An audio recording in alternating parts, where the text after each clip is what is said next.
Jeff Benjamin, and this is goRIA with Jeff and Chuck. Chuck, how you doing today? Doing real good, Jeff.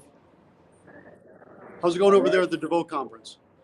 It is going fantastic. And speaking of DeVoe, I have David DeVoe with me right now. Hey, David, say hi. Hey, how y'all doing? All right, hey, David, nice to meet you.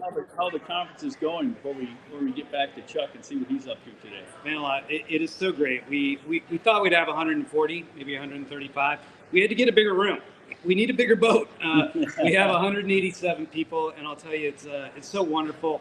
People are loving the content. People are loving the community. It's a great vibe. It's a lot of fun.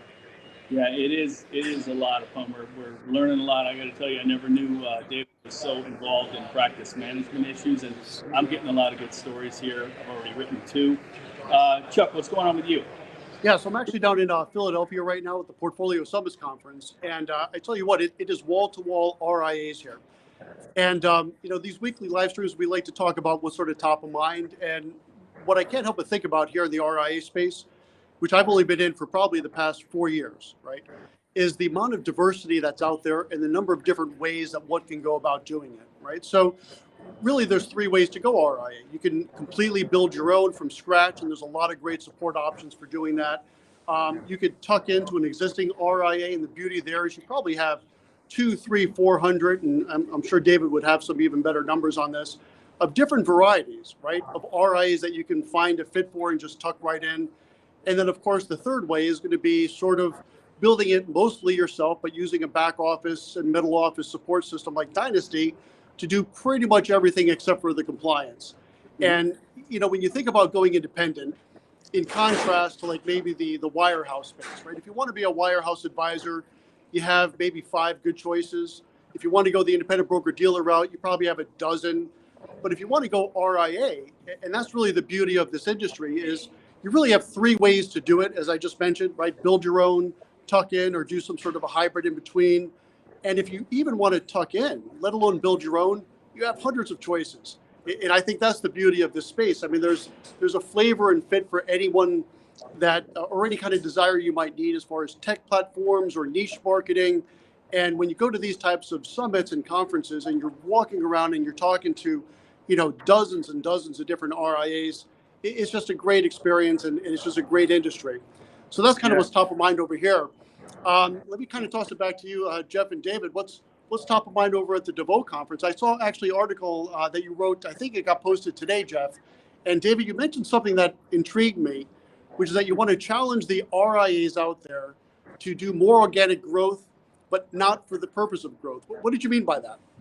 Yeah. And what was the question? Want to grow, not for the purpose of growth? Right, exactly. Yeah, so I think, half our event is focused on growth. The other half on talent, arguably the 2 most important elements related to an organization, right? And RIA specifically. So one of the things we're doing is we're just starting from scratch, and we're saying, hey, why grow? And it's an important question. We're challenging, we're being provocative and telling our people to think through, what the purpose is of growth. And that is a foundational element for the amount of change management that's going to happen in the organization. You can imagine a firm that's now committed to growth is going to have their advisors, 1 or 2 or 5 or 10 or 30 different advisors that buy into this growth concept. And the difference between saying, hey, we're going to grow for growth's sake, which again, no harm, no challenge, but the engagement level from the employees with that statement versus a statement saying, hey, we help our clients sleep better at night. We help our clients have better lives. We want to bring what we do to more people in our community. Suddenly light bulbs go off. Suddenly that's like, hey, I am going to lean in. I am going to, take these risks and understand and take the time and energy to do the challenge related to growth. So that purpose is a foundational element. You need your value proposition. You need your target client profile. You also need to connect vision and values if you're going to be optimally successful in growth. That sounds good. Yeah, good stuff.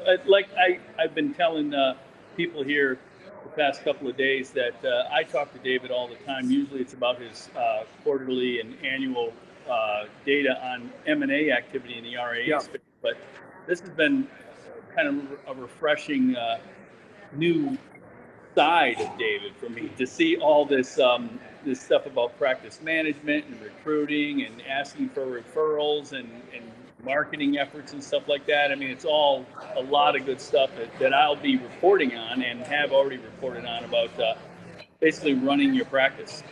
Yeah, the best kept secret, I guess. You know, Barron's called me the REA M&A guru, and we focus so much on M&A, and M&A is so hot in the industry. But, you know, a core foundational element of our business is just helping these companies run better businesses, succession planning, human capital, incentive comp, growth strategies, you know, any strategic decision. We have 23 people here. They're all rock stars. We can help advisors make any strategic decision. It's a lot of fun. Very cool. You know, Jeff was saying that to me about how much practice management you guys were focusing on at the conference. And like you were saying, you know, I was expecting the DeVoe conference would be back to back to back M&A. But it's nice that it's not just that. Yeah. So let me ask you this too. What was the big reveal, right? Was there sort of a Steve Jobs type of moment today that you just had a great piece of either data or concept that you dropped other than the growth one? I'll tell you one really cool stat we got this morning, and I'm blanking on his name, the gentleman from Invesco. He talked about referrals. Brett Van Bortle. Thank you. Just like my second brain here. It's so great. So Jeff was talking about referrals, which, you know, generates 53% of new revenue for an organization. It's like a critical growth driver. 88% of advisors don't ask for client referrals. So despite it being this huge number, most advisors are not comfortable. They feel like it's an awkward discussion, and they just flat out don't do it. 88%, the vast majority of advisors. So I think that's a key thing for any of your listeners to think about and consider. You know, and so many of your listeners are probably the leaders of these organizations who are comfortable asking for referrals. You know, we want to challenge them to think through, okay, your staff, are they asking for referrals? Why not? How can you help them become more comfortable? How can you help them, you know, have a methodology to ask for those referrals in a way that's comfortable for both the client, but also the advisor themselves? Yeah, another good stat on that from Van Bortle of 88% of advisors are not asking for referrals, but 88% of new business comes from client referrals. So they're not even asking for it, they're getting it. Imagine if they started asking for it. Right, and that's a great point. So that's actually something that's top of mind for our firm at Sovereign as well. And I'm curious if this came up in that topic or that conversation. What we're thinking about doing to kind of grease the skids to get more referrals is to start doing client surveys, right? So first get the survey out, how are we doing, and then address the things that we may not be getting 10 out of 10s on, and then sort of step 2 or 3 would be asking for the referral. Did you guys talk about that as a concept as part of the process?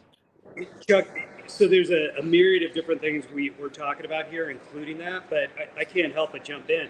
It's so great to do that because you're not only getting this really valuable and powerful feedback. As a matter of fact, if you have a third party do it, you'll get even cleaner feedback. You know, you say, hey, this is going to be anonymous, etc.